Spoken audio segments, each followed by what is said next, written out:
Sois béni au nom de Jésus. Le Seigneur m'a communiqué un message pendant que nous étions de le louer, de le danser, de le glorifier. Et c'est une réalité spirituelle que je veux t'expliquer tout à l'heure. Je veux que tu sois disposé pour écouter la pensée de Dieu. Amen. Jean chapitre 8, verset 1. Jean chapitre 8, verset 1. Jésus se rendit à la montagne des Oliviers. Mais dès le matin, il alla de nouveau dans le temple. Et tout le peuple vint à lui, s'étant assis, il les enseignait. Alors les scribes et les pharisiens amenaient une femme surprise en adultère. Et la plaçant au milieu du peuple, il dit à Jésus, Maître, cette femme a été surprise en flagrant délit d'adultère. Moïse, dans la loi, nous a ordonné de lapider de telle femme. Toi donc, que dis-tu? Amen.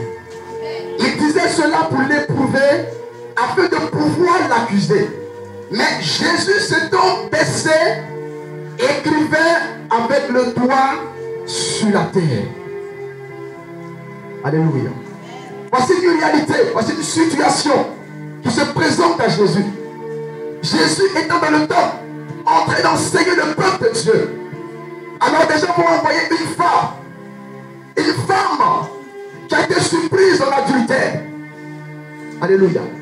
Et les gens vont commencer à donner un piège à Jésus. Mais en même temps, ils vont accuser cette femme-là. Parce que cette femme venait de pécher. Alléluia. Alléluia. Et c'est la même chose pour nous, enfants de Dieu. Quand nous rentrons dans la désobéissance, alors le diable va aussi nous accuser. Alléluia. Il nous accuse pour nos péchés. Il nous accuse pour les pratiques qui ont été faites dans nos familles, par nos ancêtres. Alléluia. Et il va dire à Dieu, il va dire au Seigneur que cette femme-là, ou cet homme-là, dans sa famille, ils ont commis l'idolâtrie. Ils ont adoré des montagnes. Ils ont adoré des forêts. Ils ont adoré des cailloux. Ils ont adoré des eaux. Et toi-même tu as dit que celui qui commet un tel péché doit être maudit, doit être puni. Alléluia. Quand il regarde ta vie, quand il regarde tes défauts, il se présente à Dieu et il commence à t'accuser. Mais quelque chose va se passer. Alléluia. Jésus n'a pas considéré ces paroles-là. Il n'a pas considéré cette situation parce qu'il sait toutes choses. Alléluia. Et donc Dieu va réunir son conseil. Dis amen avec moi. Dieu va réunir son conseil et Dieu va prendre un décret. Mais le décret, c'est une décision ferme et qu'on prend par écrit. Alléluia. C'est pourquoi Jésus va s'abaisser pour prendre un décret, pour écrire quelque chose de concernant. Alléluia. Alléluia. Jésus va prendre un décret pour justifier cette femme-là. Il va prendre un décret pour te justifier, pour me justifier. Mais ce décret-là, c'est par son sang précieux. Par son sang précieux. Par son sang précieux. La Bible déclare ceci. Voici l'agneau de Dieu qui ôte les péchés du monde. Et par son sang précieux, il a ôté ton péché. Il a ôté ta condamnation. Il a ôté ton adultère. Il a ôté cela. Il a ôté cela par son sang précieux. Suis-moi très bien ce matin. Parce que Dieu a un message pour toi. Et Dieu prend donc un décret. Et quel est ce décret-là? Il réunit son conseil. Le Père, le Fils, le Saint-Esprit. Alléluia. Ils sont réunis.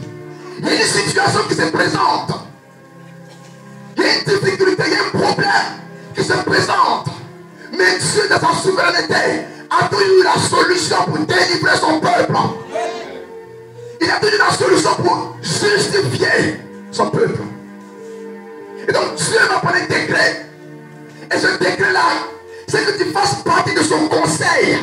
Afin que toi, tu peux prendre un décret pour libérer ta vie au nom de Jésus-Christ. Ça veut dire que maintenant, tu fais partie du conseil de Dieu. Et toi aussi, tu peux prendre un décret. Et Dieu va ordonner cela au nom de Jésus. que tu me comprends ce matin? Dieu dit, il a bien décrit à ton sujet. Et ce décret, c'est que tu fasses partie de son conseil. Par le sang de Jésus-Christ de Nazareth. Et toi aussi, enfant de Dieu, tu peux aussi déclarer quelque chose. Tu peux aussi décréter quelque chose sur ta vie, sur ta destinée. Et le Saint-Esprit va mettre cela à l'existence au nom de Jésus-Christ. Parce que le pouvoir, parce que la puissance, parce que l'autorité réside dans son nom. En son nom, tout est possible. Alléluia. En son nom, les paralytiques marchent. En son nom, les malades sont guéris. En son nom, les boiteux marchent. En son nom, les morts reviennent à la vie. Il n'a pas changé. Son nom est au-dessus de tout nom. Son nom est tout puissant. Son nom est merveilleux. Son nom opère un miracle. Son nom guérit. Son nom délivre. Son nom restaure. Son nom transforme. Son nom est extraordinaire. Son nom est spécial. Son nom communique la vie. Son nom communique la guérison. Son nom communique la restauration. Son nom change de vie. Son nom est puissant. Il n'a pas changé, frère. Il n'a pas changé. Et ce matin, Dieu veut faire quelque chose pour toi. Parce qu'il a décrété quelque chose à ton sujet. Il a écrit une histoire exceptionnelle, stratégique à ton sujet. Il n'a pas considéré tes défauts. Il n'a pas considéré ton péché. Mais lui-même, dans son amour, de sa souveraineté alors, il a réuni son conseil et il a décrété par son sang précieux que tu fasses partie de son conseil à lui, que tu fasses partie, bien aimé, de son conseil. Tu es un enfant béni, frère. Tu es un fils béni, frère. Tu es un peuple béni.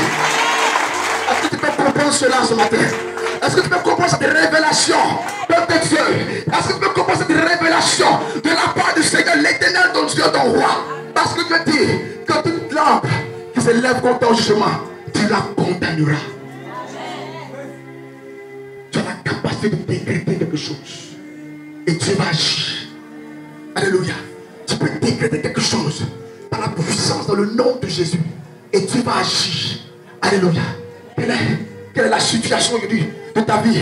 Mesdames et frères, qu'est-ce que l'ennemi te présente? Qu'est-ce que le diable te présente? Quel est le décor que l'ennemi est en train de te présenter et qui est en train de détruire ton moral? Laisse-moi te dire que tu fais partie du conseil de Dieu. Et en tant que tel, tu as le pouvoir au nom de Jésus. Tu as l'autorité au nom de Jésus. Tu as la puissance dans le nom de Jésus, frère. Ce n'est pas un homme qui le fait, c'est Jésus de Nazareth qui le fait. C'est lui qui est le vainqueur. C'est lui qui est le ressuscité. C'est lui qui a vaincu la mort. C'est lui qui est ton berger. C'est lui qui est ton ami. C'est lui qui est le rocher de ta foi. C'est lui qui est le rocher éternel. C'est lui qui est le salut véritable. C'est lui qui est le véritable Dieu. Est-ce que tu comprends cette parole? Est-ce que quelqu'un perçoit la pensée de Dieu? Alléluia. Alléluia. Je dis alléluia. Je vois devant toi les montagnes qui s'aplanissent par la puissance de la parole qui sort de ta bouche au nom de Jésus. Alléluia. Je vois que le miracle vient dans le physique. Parce qu'un enfant de Dieu s'est levé pour décréter quelque chose sur sa vie au nom de Jésus-Christ. Je vois maintenant que la mer rouge se fond devant toi. Parce que tu t'es levé et tu as décrété quelque chose. Tu as dit à Moïse, lève la verge et fends la mer. Il a dit, fends la mer. Il a dit à Moïse, fends la mer. Parce que Moïse faisait partie de son conseil. Et Moïse pouvait décréter quelque chose. Et Dieu allait agir. Tu es aussi un Moïse ce matin. Tu es un Moïse ce matin. Et tu peux aussi décréter là-bas. Au nom de Jésus-Christ. Au nom de Jésus. Je dis, ne te laisse pas influencer, impacter. Parce que l'ennemi te présente. Jésus n'a pas considéré cela. Mais il s'est assis. Il s'est abaissé. Et il a réécrit ton histoire. Il a réécrit ta destinée. Il a réécrit ta vie par son sang précieux. Il t'a justifié par son sang précieux. Est-ce que tu es prêt à décréter ce matin? Est-ce que tu es prêt à changer ta destinée ce matin? Est-ce que tu es prêt à transformer ton histoire? Est-ce que tu es prêt, bien-aimé, à ordonner dans le nom de Jésus? Et quelque chose va se passer dans ta vie. Quelque chose de puissant, quelque chose de fort, quelque chose d'extraordinaire, quelque chose de glorieux de Dieu que le Saint-Esprit va déclencher ce matin dans ta vie. Et tu seras une nouvelle personne. Et tu vois la gloire de Dieu. Alléluia. Ce n'est pas la prédication, c'est juste un message que Dieu m'a donné. Amen.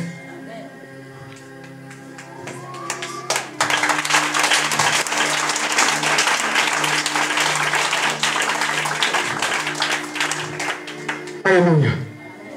Alléluia. Est-ce que quelqu'un baisse la pensée de Dieu ce matin? Frère, j'ai dit, tu te regardes. Mais Dieu a un plan.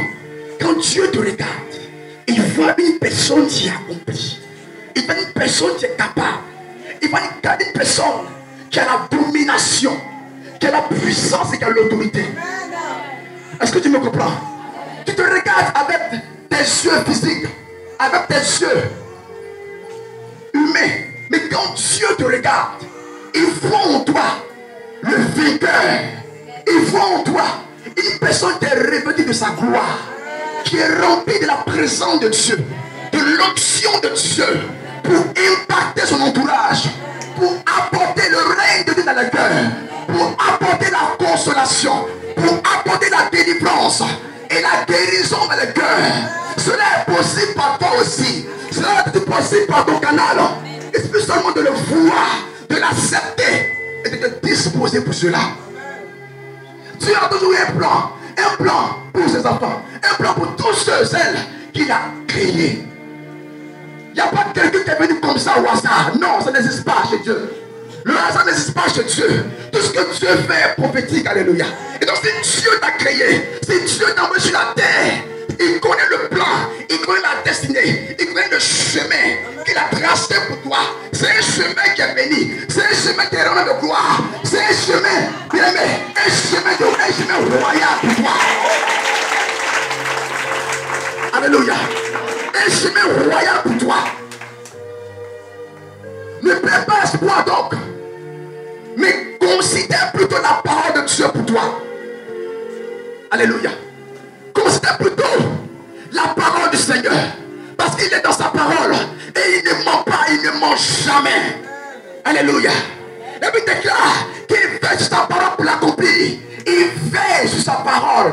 Donc Dieu veille sur sa parole pour l'accomplir dans ta vie. Ouvre les yeux ce matin, parce que tu es une personne exceptionnelle. Ouvre les yeux ce matin. Toi qui as accepté Jésus, parce que Dieu te veut dans une autre dimension. Alléluia. Ouvre les yeux parce que Dieu veut se révéler à toi. Et il veut aussi t'utiliser. Il veut aussi que tu viennes rendre témoignage pour la gloire de son nom. Pour la gloire de son nom. Il veut que tu t'intéresses à lui, à sa parole. Il veut, bien aimé, que tu considères le sacrifice qu'il a payé pour toi, qu'il a accompli pour toi. Il veut que tu aies la révélation de ce qu'il a fait pour toi. Parce qu'il t'a aimé d'un amour éternel. Quand tout le monde t'accusait, c'est lui qui t'a accepté. Il ne t'a pas rejeté, mais lui il t'a accepté. Il t'a pardonné, il t'a lavé, il t'a justifié et il t'a repositionné. Est-ce que tu comprends ce matin? Est-ce que tu comprends ce matin? Alors quand tu viens le célébrer, viens le célébrer de tout ton cœur. Ne regarde pas quelqu'un, ne regarde pas ton voisin. Tu sais d'où Dieu t'a tiré. Il faut le louer, il faut le danser, il faut le célébrer, il faut l'adorer, il faut le glorifier.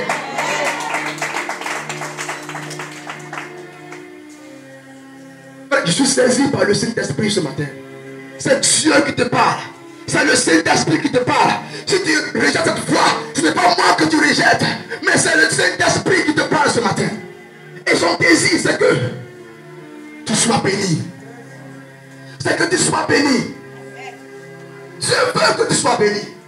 Dieu veut aussi que par ton témoignage des hommes aussi, tu donnes à lui.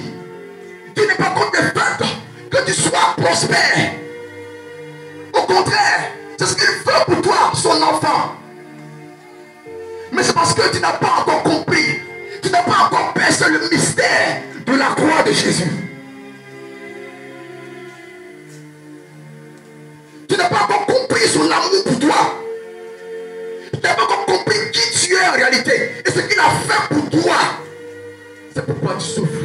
La Bible dit, faute de connaissance, mon peuple périt. Ce n'est pas le païen qui périt, mais c'est le peuple de Dieu. Il a dit mon peuple. Le peuple de Dieu, faute de connaissance, périt. Tu peux prophétiser, tu peux donner des paroles de connaissance, mais si tu n'as pas la connaissance de la parole de Dieu, tu vas périr et le diable va te fatiguer. Le diable va toujours te presser parce que tu n'as pas la connaissance de la parole de Dieu. Amen. Tu ne peux pas vaincre, tu ne peux pas dominer, tu ne peux pas aboutir sans la parole de Dieu. Parce que la parole de Dieu, c'est Dieu lui-même. Alléluia. Alléluia. Et donc si tu veux dominer, si tu veux vaincre, si tu veux triompher, si tu veux parvenir à la dimension spirituelle, intéresse-toi à la parole de Dieu. Elle ne ment pas. Elle ne ment jamais. La Bible déclare que tout chose ne fait par la parole. Si tu te confies à la parole, alors tu es sur le solide fondement qui ne peut jamais trébucher. Et ta vie donc ne pourra jamais trébucher. Mais tu vas toujours triompher. Parce que tu places ta confiance. Ton appui est sur la parole de l'Éternel. C'est vrai que le diable peut remuer sa queue. Mais le Saint-Esprit sera toujours avec toi. Parce que tu places ta confiance à la parole. Et il va faire la différence pour toi et dans ta vie. La Bible déclare, résistez au diable et il fuira loin de vous. Comment peux-tu résister au diable si tu rejettes la parole de Dieu? C'est la parole qui est le seul fondement de ta foi. Alléluia. Je dis alléluia. Le texte que Dieu a pris à ton sujet, c'est sa parole. Il a écrit cela à ton sujet pour que tu fasses partie de son conseil. Alléluia. Alléluia. Alléluia. Je me donne une image. Il me dit, prenons quelqu'un qu'on vient de nommer ministre par exemple. La personne ne sait pas. On dit à la radio, un tel est ministre. Mais lui-même n'a pas entendu cela, il ne sait pas. Amen. Amen. Donc il est dans le quartier. Les gens lui disent, mais félicitations, tu es ministre. Il dit, mais comment je ne suis pas ministre? Il dit, non, on a dit ton nom, tu es ministre. Alléluia.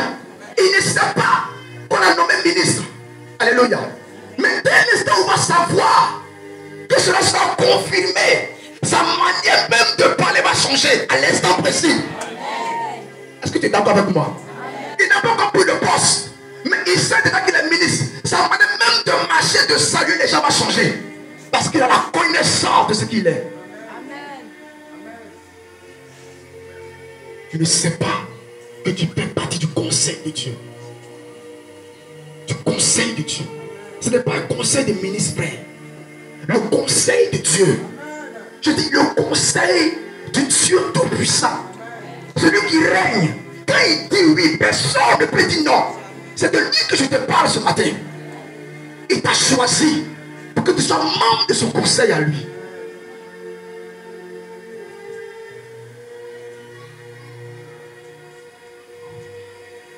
Sa manière de marcher va changer. Sa manière de s'habiller va changer. Même ses fréquentations, il va commencer à attirer parce qu'on ne sait pas qui est qui maintenant. C'est ça, non? Alléluia. C'est ça, non? Oui, parce qu'on ne sait pas qui est qui. Il est ministre là. Attention, il ne faut pas t'amuser. Donc il va commencer à attirer même ses fréquentations.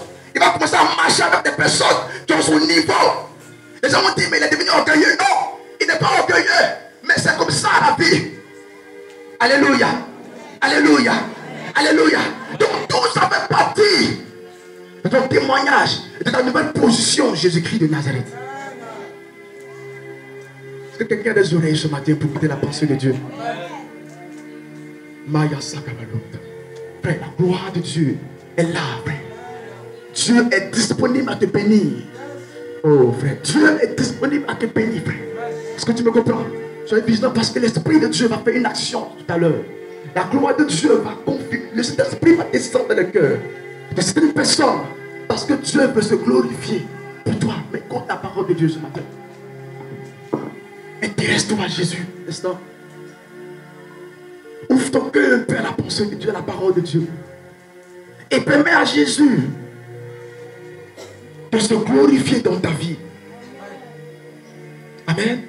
Permets au Seigneur de se manifester dans ta vie et par ton canal. Parce que tu es béni. Dès l'éternité, tu es béni. Alléluia. Il dit, qui pourra condamner les élus de Dieu? C'est l'Éternel qui justifie.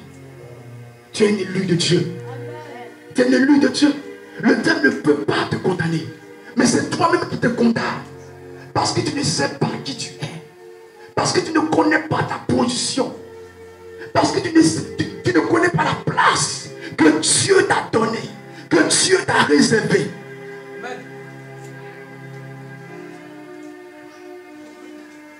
Alléluia. Alléluia. Dieu me ramène encore un aspect. Il a dit, Jésus n'a pas considéré les accusations des gens. Alléluia. Alléluia. Et ce matin, le Saint-Esprit te dit, écoute-moi très bien. Il te dit, ne regarde pas la main qui est devant toi. Amen. Ne regarde pas à la situation qui est là. Ne regarde pas à ce décor que le diable te présente. Non. Mais regarde plutôt à ce décret-là que Dieu a pris pour toi. Écoute-moi ici, écoute-moi ici. Écoute-moi ici. Regarde plutôt à ce décret que Dieu a pris pour toi. C'est ça de la révélation pour toi. Amen. Mais quand tu regardes à ce que le diable te présente, alors tu vas commencer à amplifier cela dans ton esprit, dans ta pensée. Et ça va commencer à t'impacter, à déteindre sur toi. Et quand on te regarde, ton aspect même fait pitié. On n'a même pas envie de devenir chrétien quand on te regarde. Pourquoi? Parce que tu as accepté le décor que le diable te présente. Alléluia. Qui a dit que quand on devient chrétien, on devient misérable? Ce n'est jamais été écrit dans la Bible. Au contraire, on est rayonnant de gloire, la gloire de Dieu. Même si tu es dans un désert, mais la gloire de Dieu, la Bible déclare, oh Jésus, la Bible déclare que, bien aimé, l'Éternel couvre la surface de la terre, mais sur toi, la gloire de l'Éternel se lève.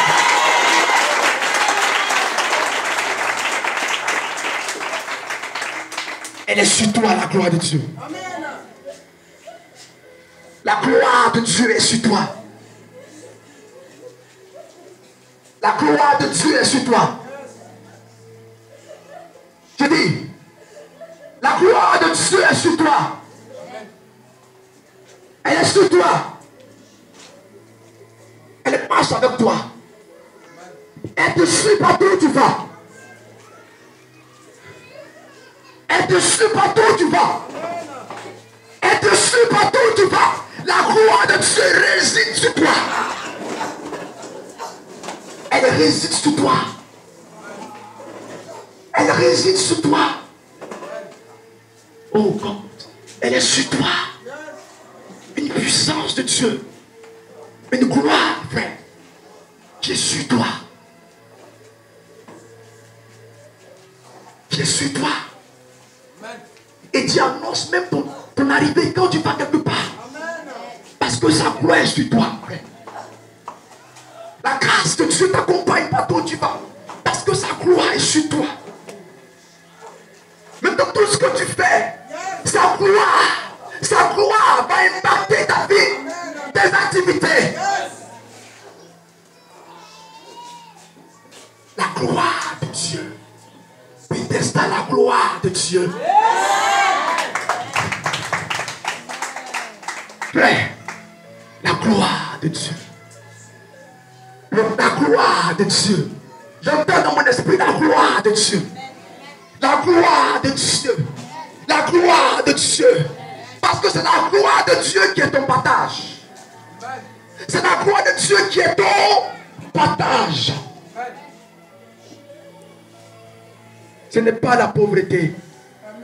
Ce n'est pas la maladie.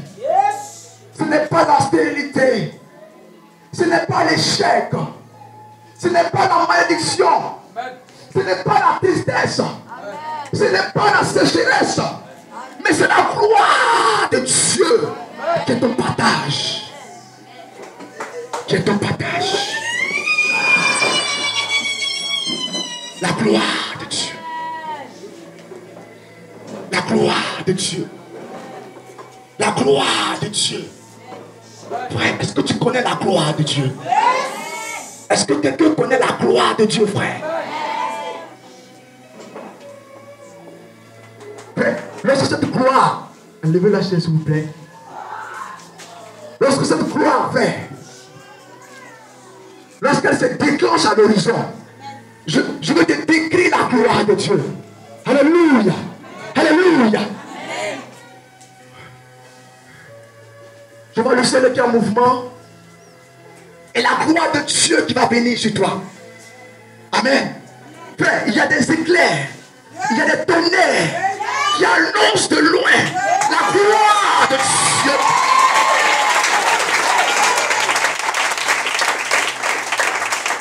Alléluia. Lorsque la gloire de Dieu va venir, toute la création même est alertée. La création est alertée. La terre est alertée. Le ciel est alerté. Parce que la gloire de l'Éternel, la gloire de l'Éternel, la gloire de l'Éternel s'annonce. Il y a des éclairs partout. Et toutes les tribus de la terre commencent à se lamenter. Parce qu'ils verront celui qu'ils ont percé. Est-ce que tu connais son nom? Il est merveilleux. Il est rayonnant de gloire. Il est majestueux. Il est la source de la vie. La Bible déclare qu'il plut à Dieu que toute plénitude habita en lui. Alléluia. Il est celui qui soutient la création par sa parole. Il est celui-là qui amène à l'existence ce qui n'existe pas. Il est celui qui accomplit la parole de Dieu. Il est la parole de Dieu. Il est la source de la vie. Il est le responsable de la vie. Il est éternel. La Bible l'appelle l'Éternel. L'Éternel veut dire ni commencement, ni fin. Il n'a pas de commencement. Il n'a pas de fin. Il subsiste par lui-même. Il existe d'âge en âge. La Bible l'appelle l'ancien des jours. Il est souverain. Oh mighty God. Je te parle de la gloire de Dieu. Alléluia. La gloire de Dieu. La gloire de Dieu. La gloire de Dieu, c'est la beauté la plus parfaite qui puisse exister. La perfection elle-même. La gloire de Dieu. Il est revêtu de gloire, de majestueux. Et les anges se prosternent. Alléluia. Alléluia. Devant lui. Et lui rend toute la gloire. Il dit, c'est. Et celui qui est assis sur le trône. Alléluia. Il sait toutes choses. La Bible l'appelle. Il est omnipotent, omniprésent, omniscient. Rien ne le surprend, rien ne le dépasse. Il est au-dessus de toutes choses. Il est le maître de la création, le maître absolu de la création. Il n'est pas un maître ou bien un semblant de maître, il est le maître. La Bible appelle le prince de la paix. Celui qui procure la paix. Est-ce que tu connais la gloire de Dieu? Je te parle de la gloire de Dieu ce matin. Je te parle de la gloire de Dieu ce matin. Elle est ton partage, frère. Elle est ton partage, soeur. Elle est ton partage, papa. Elle est ton partage, maman. La gloire de Dieu. Suis-moi très bien ce matin. Et lorsque la gloire de Dieu s'annonce, je te dis que de loin déjà, il y a déjà un signal. Il y a déjà un signal de loin. Les dominations sont ébranlées. Les autorités sont ébranlées. Certainement prennent la fuite. Parce que la gloire de mon Dieu, la gloire de mon Jésus, s'annonce à l'horizon.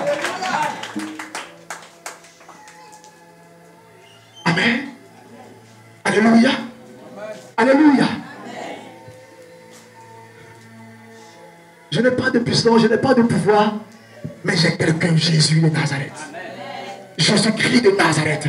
C'est lui qui combat pour moi. C'est lui qui combat pour nous, ses enfants. Et lorsqu'il arrive, frère, les démons, les petits démons, ils prennent la fuite. Ils roulent les queues entre les deux jambes, ils prennent la fuite, frère. Je dis, ils prennent la fuite. Je dis, les petits démons, ils prennent la fuite. Les petits démons, ils prennent la fuite.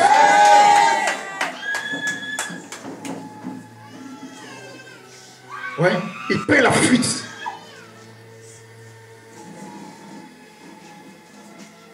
Démons de forêt, ils prennent la fuite. Dis amen, s'il te plaît. Démons, ils prennent la fuite.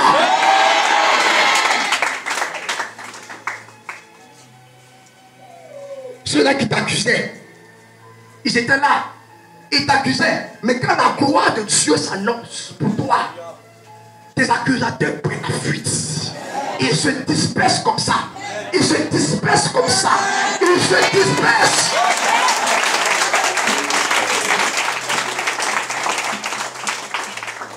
Parce qu'ils reconnaissent la voix du Créateur.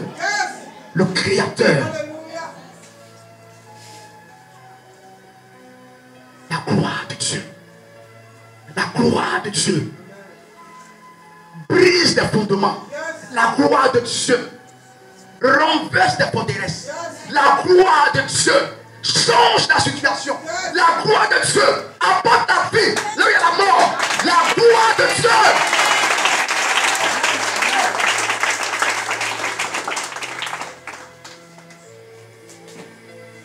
Est-ce que quelqu'un est là ce matin? Est-ce que quelqu'un est là ce matin?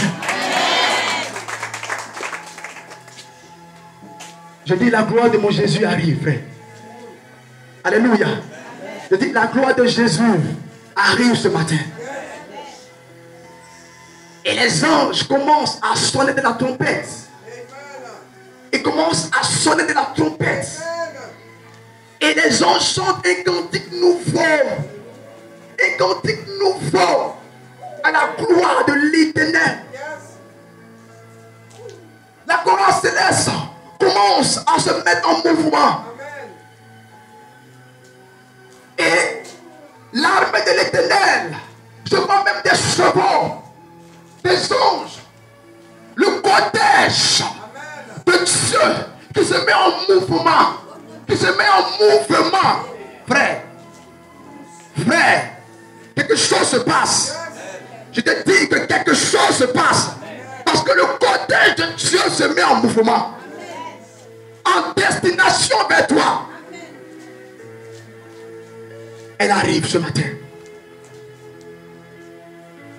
Elle arrive ce matin, frère. Oh, le Saint-Esprit me donne une révélation. Je vois un tapis. Un tapis roulant. Scintillant, doré. Qui précède le roi des rois. Un tapis pour préparer le chemin royal de l'Éternel. Un tapis qui est scintillant de gloire. Oh, Jesus, il est merveilleux. Frère, ce n'est pas une imagination, mon frère. Ce n'est pas un conte. Ce n'est pas une légende. Ce n'est pas non plus un film. Mais c'est une